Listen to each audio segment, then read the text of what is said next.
Proceso de socialización. Soy José Manuel López. Les voy a hablar del tema de la socialización porque considero que es un tema muy de actualidad y a la vez muy interesante y que conviene aclararlo y matizarlo en numerosos aspectos. Está claro que la socialización es el proceso por el cual los individuos aprenden, interiorizan y asimilan las normas, ideas y comportamientos de la cultura de su grupo social.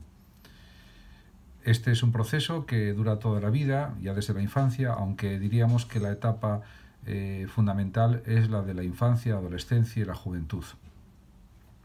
En relación con otro aspecto de este tema de la socialización, cabría decir que existe lo que se denomina culturización, que es el aprendizaje de las características de la cultura dentro de la cual nace cada individuo.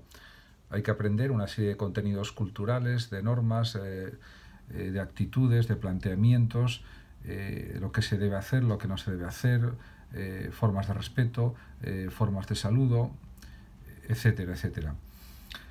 Por otra parte, la psicología social es la ciencia que trata los conflictos entre el individuo y la sociedad. Y es una ciencia a la que se dedican, aparte de los psicólogos sociales, diríamos también sociólogos, ya que tiene su punto de contacto con la sociología también.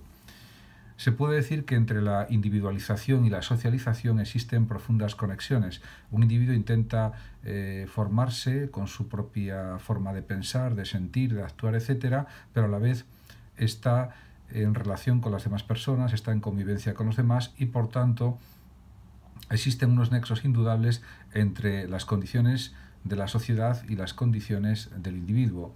Y en este sentido hay una interacción recíproca entre individuo y sociedad y entre sociedad e individuo. No cabe duda que la socialización, como ya comenté anteriormente, es más intensa durante la infancia. Pero el individuo, también en la etapa adulta, en la etapa de la madurez y en la vejez, tiene que también aprender a adaptarse a un medio social cambiante, dinámico, que se transforma de forma continua, unas veces de forma más rápida, otras veces de forma más lenta, pero siempre existen cambios sociales, cambios culturales, cambios políticos a los que la persona tiene que adaptarse o saber vivir con ellos, etc. Siempre desde su propia identidad individual y personal. Estar socializado, por tanto, supone disponer de, primero, de un pensamiento de medios fines y de soluciones alternativas a los problemas que se plantean en la realidad social y también en la propia conducta individual en relación con las formas sociales de vida. También, por supuesto, la capacidad de juzgar las consecuencias de las acciones sociales. Otro punto importante a tener en cuenta es la flexibilidad para adoptar perspectivas sociales diferentes de las propias. Y, por último, desarrollar una adecuada sensibilidad social, lo que supone conceptos como la empatía, o ideas como la empatía, el respeto, la consideración a los demás, etc. En lo relativo a los agentes de socialización, cabe decir que el primero y el más importante, a mi juicio, es la familia como agente de socialización, ya que aporta indudablemente la experiencia social más temprana y constituye la red social más duradera en principio. Es un contexto además idóneo para el desarrollo de la compasión, de la empatía, del respeto y de actitudes, diríamos, proactivas, de actitudes, por ejemplo, solidarias hacia los demás, de comprensión, etc. En este sentido, pues realmente se pueden decir muchas cosas al respecto. En cuanto a otros agentes de socialización que se pueden considerar, no cabe duda que también son muy importantes la escuela, porque la institución educativa es el lugar donde se aprenden normas, valores y pautas de comportamiento social. También hay que considerar que el grupo de compañeros de los adolescentes, de los jóvenes, de los adultos, etc., es algo decisivo para el aprendizaje de valores y actitudes, especialmente en la etapa de la adolescencia, de la niñez y de la juventud. Y, por último, habría que señalar la gran influencia de los medios de comunicación social, fundamentalmente la televisión, la radio, internet, el cine, la música, etc.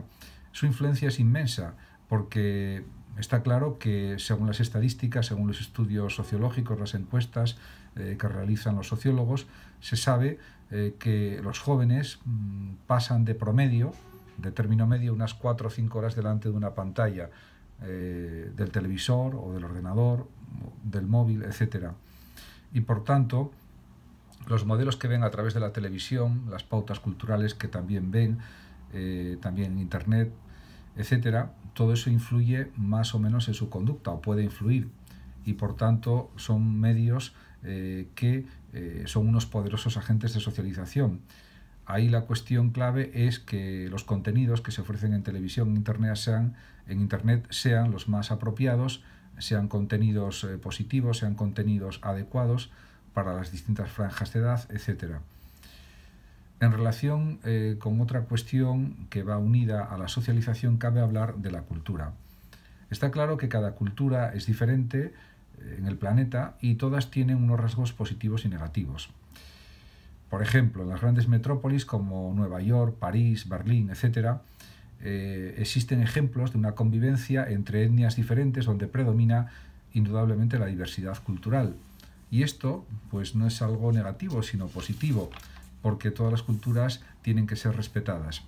Se llama etnocentrismo al prejuicio según el cual la cultura propia es superior a todas las demás.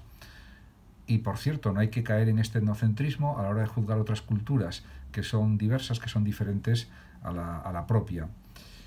En lo relativo a las características fundamentales de una cultura, se pueden decir varios rasgos que explican lo que es una cultura.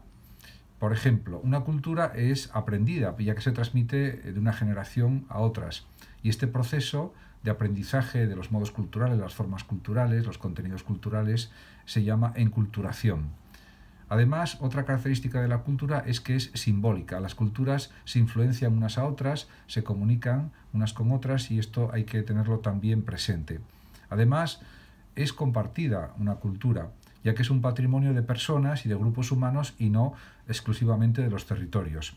Y además, como una última característica fundamental de toda cultura, está claro que no es estática, ya que toda cultura evoluciona y se transforma tanto por su dinámica interna como por el intercambio y el contacto con otras culturas.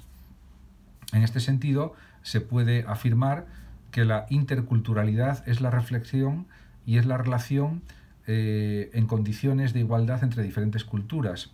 Es además el convencimiento de que la diversidad cultural es algo positivo y enriquecedor. Por otra parte, uno de los graves problemas, o al menos de los problemas de la cultura globalizada, según dicen algunos expertos y pensadores y también investigadores de la cultura de masas, es que precisamente existe ya una cierta uniformización de las formas culturales, de las formas de percibir y de pensar en el mundo, en el planeta, y esto quizás no sea lo más adecuado, en el sentido de que puede haber puntos comunes en las culturas, eso es indudable, pero diríamos que cada persona tiene que tener su capacidad de imaginación, su capacidad de pensar, de ser autónoma pensando, lo que decía Kant, atrévete a pensar por ti mismo, lo que no supone que no pueda haber puntos en común en cuanto a determinadas actitudes, comportamientos, pensamientos, pero partiendo de la autonomía del pensar individual. Muchas gracias por su atención y hasta mi próximo vídeo. Si quieren pueden compartir este vídeo, darle me gusta, etc. Muchas gracias y hasta siempre.